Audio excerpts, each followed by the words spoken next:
Hi everyone, welcome back to my channel. I'm a little frazzled here just because it's been a long day and I've been unpacking books and preparing for Hanukkah and stuff, and so it's just a lot going on here. Anyways, we're in December and it's the holiday season. Happy holidays, Merry Christmas, Happy Hanukkah, Happy Kwanzaa, whatever you're celebrating, happy holidays. Enjoy any break you have and time with your families. But for this time of year, for a lot of polyglots and language learners, this is the time where we reflect on what have we learned this year, what we're interested this year, and where do we want to go in the next year. So everybody's making goal videos, we're all making goals. And, of course, I have to get in on it because, well, what else would I be doing? So one thing that I saw a couple people doing, but they narrowed it down to a still large 12 languages that they're focusing on for 2020. And I wanted to reflect on what are my goals moving forward, especially given where I've been this year and what I've been working through in terms of my focus and my passion for languages and the reason I've been doing the Balkan Binge, for those of you who've been watching, and what I want to produce moving forward. And so I have 12 languages here written down and a couple other notes and things, and I've sort of divided them by things I want to look at. Okay, so let's start with Group 1. Group 1 is my Balkan Binge, the hashtag Balkan Binge, whatever you want to call it, what I've been working on since November 1st. So now I'm really just working on Bulgarian, Albanian, Romanian, and improving them. And then we're going to see where they go. My plan right now is to do this for 6 months. So sometime in May, I'll stop, and then I will either pick up a new project, I'll reflect from there, and we'll see what's happening. So those are my first 3 languages, Bulgarian, Albanian, and Romanian, and that's for my Balkan project. So my second group of languages is something that I don't think I'm going to tell you about. Actually, I don't know. So let me just lay it out here. After I'm done with the Balkan Binge in May, I want to pick up another project, and I really like the whole 3 languages, 6 months sort of project that I did with the Balkan languages. I'll be completely frank, come May, I'm not really sure what's going to happen because I really like some of these Balkan languages and I might want to continue them, and so all of this is subject to change. However, my thought process right now is I'm going to pick another 3 languages to do for another 6 months and do them like June through December. As of right now, I'm considering a Mediterranean focus, which if you followed me for a little while, you can guess what that is, and also, or a South Central Asian focus, which again, if you know me or have followed me for a little while, you can probably guess out what that is. And for those of you who don't, we're looking at this or this, and they're gone. The benefit of this, I will say, is that theoretically, I will only ever be focusing really on 9 languages at one period of time, because the Balkan Binge will be 3, and then my 4, 5, and 6 are whatever the second project is. So we're really looking at 9 for the whole year, but 3 of them are going to change. Alright, so my third group of languages that I really want to focus on is actually not new languages, but what I'm calling improvement. Which isn't a special name, so I'm not really calling it, but these are languages that I really want to improve on because they're languages that I've been sitting in these weird intermediate, upper intermediate phases where I have really good reading ability, and I know grammar, but conversationally it's not there. Or, I've very much plateaued around that B1, maybe B2 level, and I really just want to push it to something further. And these are Hebrew, Persian, and Portuguese. And I love all 3 of these languages, I really enjoy them. But again, I know that my abilities with them is mostly reading, writing, linguistics, and I would really like to push into something functional with more conversational. So my Hebrew is, I'm going to finish the actual Hebrew book that I have, which is an intermediate book. I know most of the grammar, but I think it would be good practice to finish some of the things at the end. And then I know I just said I wanted to work on speaking, but I do want to try to read some of this modern Hebrew prose and poetry. It's written for like 3rd and 4th year advanced level students. And then I'm hoping to take that and work that into conversation with people and do conversation practice. Similarly, with Persian, I want to do the same things. So a lot of people use the Azva series, which is the Omuzishis Zabani Farsi series from Iran. Books 4 and 5 are just reading and reading comprehension. So I'm going to work some on that. I have academic Persian that I want to work on. But again, I really want to work on how do I improve my conversational proficiency with people. So speaking with friends and colleagues, having conversation dates or Skype sessions, maybe, depending on money and things, like some italki lessons, we'll see. Portuguese I don't have books for, but Portuguese is the same thing. It's I read Portuguese at a high level, I understand spoken Portuguese, and I'd really just like to get my speaking to the same level that my reading and my listening are. So, but I would say probably at least once a week I want to try to have a serious, like, hour-long conversation in this language with someone. And my goal is to move from a conversational proficiency of what is probably maybe A2 or barely B1 into a conversational proficiency of like B2, maybe even C1, because my reading is really up there. I just don't know what's happened with my speaking. My next group of languages is actually not 3, it's only 2.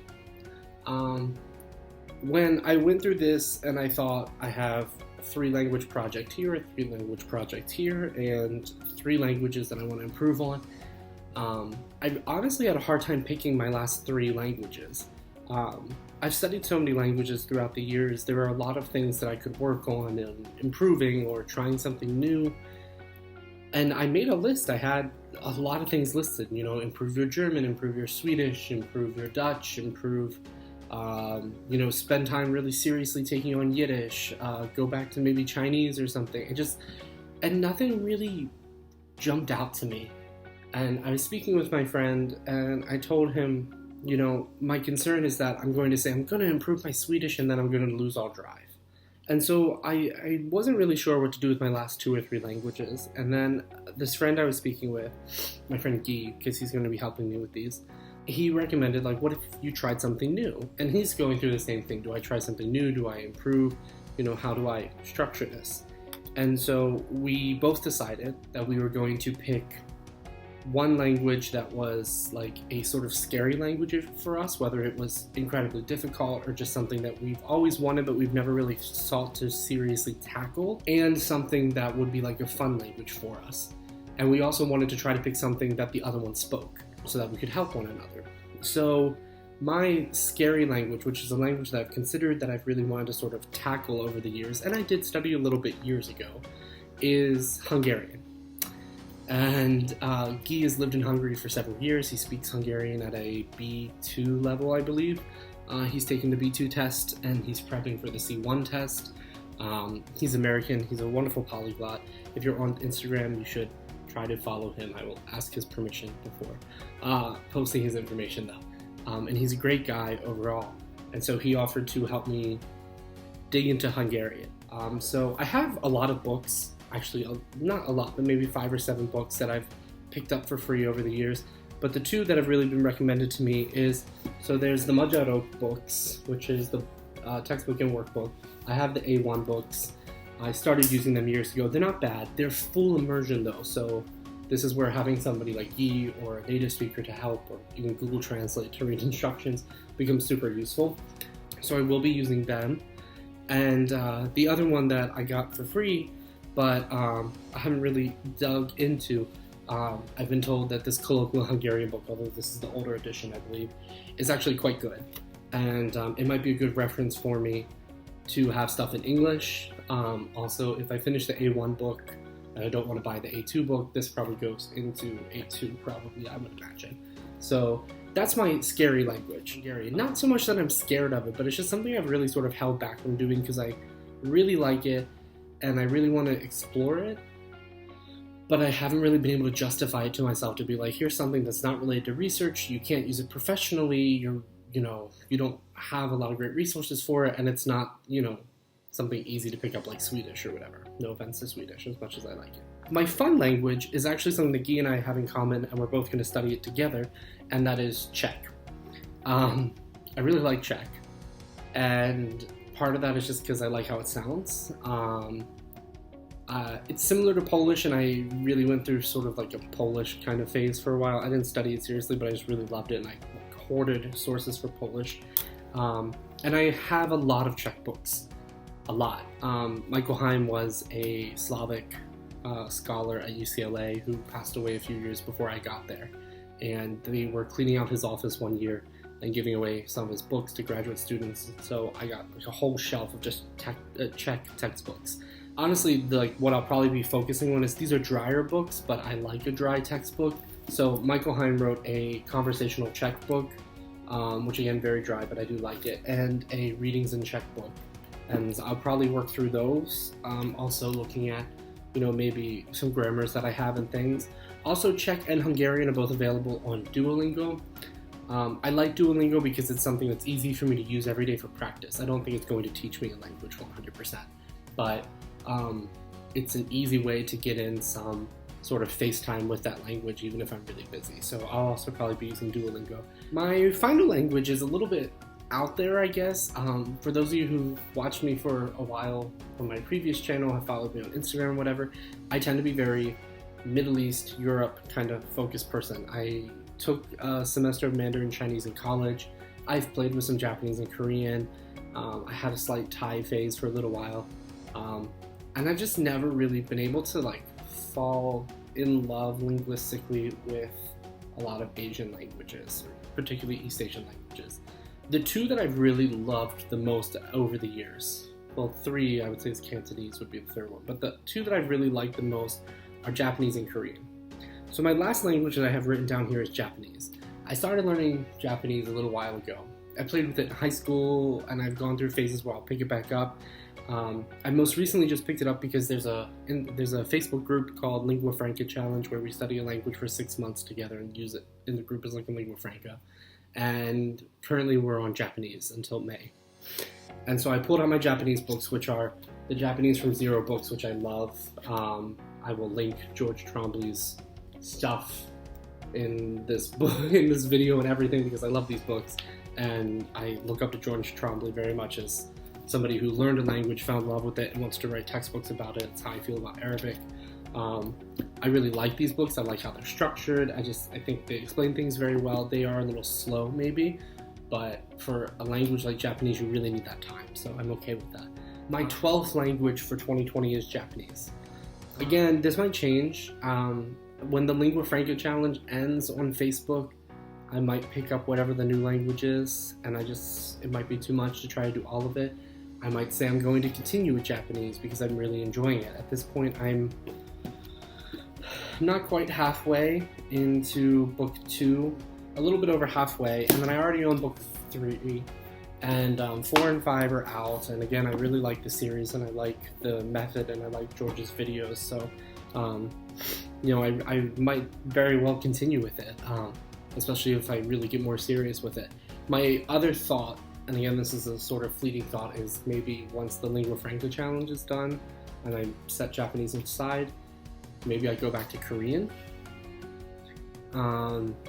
However, I'm not sold on that. I really am enjoying Japanese right now, and I'd like to stick with it for a while and see if I can get at least to a solid, comfortable, intermediate, high intermediate level.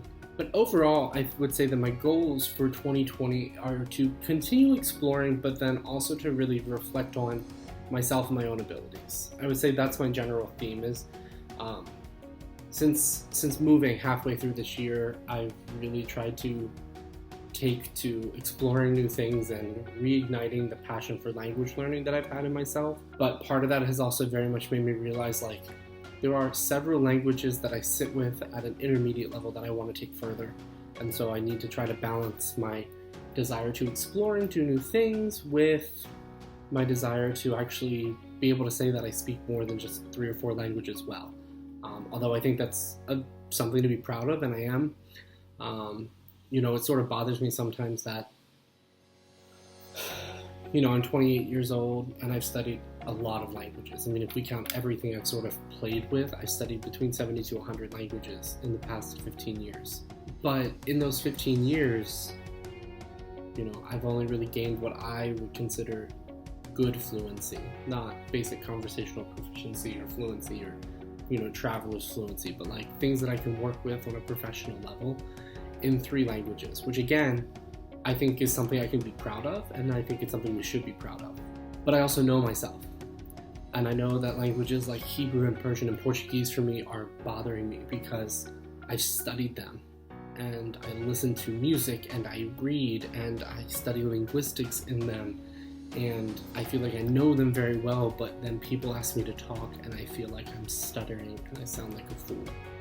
And so I think I want to try to balance throughout 2020 this notion of exploring and doing new things with the Balkans and the Mediterranean maybe, and also, you know, keeping up with something that's very sort of new for me and not in my wheelhouse like Japanese, as well as improving on the things I already know, and really trying to take my levels of Hebrew, Persian, and Portuguese to a much more solid level. I'm not expecting C2 proficiency. I'm not expecting to be native speaker level. I just feel like there's this big gap between what I can read and what I understand in speaking and what I can produce on my own. And that's really frustrating for me. So those are really like my goals. For 2020, I'm going to focus on those 12 throughout the year. And again, all of this is subject to change. At the end of the day, what matters is, am I doing something that I love? And, you know, and am I making progress? Anyways, I want to challenge you guys to make your goals for yourself. They don't need to be 12 languages. You don't have to publish them in a YouTube video. I would love to read your comments or get messages from you, because I think goal setting and being public about goal setting and sharing that with people really pushes you in a different way. This being out there on the internet now really pushes me to say, I'm going to do this. I might fail. I might not do it well every day, but I'm going to do this.